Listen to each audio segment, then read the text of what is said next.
એની માનમાં આપણે આજે પણ એમને યાદ કરીએ છીએ। તમે જોજો ઠેર ઠેર બધા આવા પૂતળાઓ ગોઠવાયેલા હશે, બરાબર ને?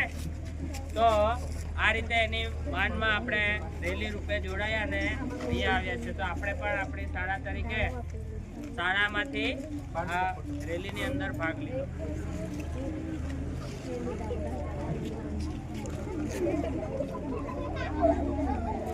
જો સાંભળો, ત્યારે અંગ્રેજો આપણા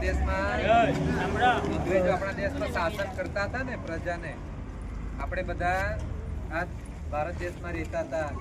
આપણો આદિવાસી સમાજ પણ ભારત દેશમાં રહેતો હતો।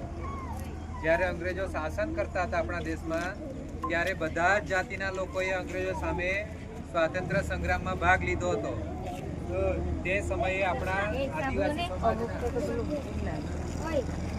ઝારખંડ રાજ્યના, અત્યારે આપણે ઝારખંડ રાજ્ય છે, ત્યાંના બિરસા મુંડા એક યુવાન અંગ્રેજો સામે લડે છે સ્વાતંત્ર્ય સંગ્રામમાં, આઝાદી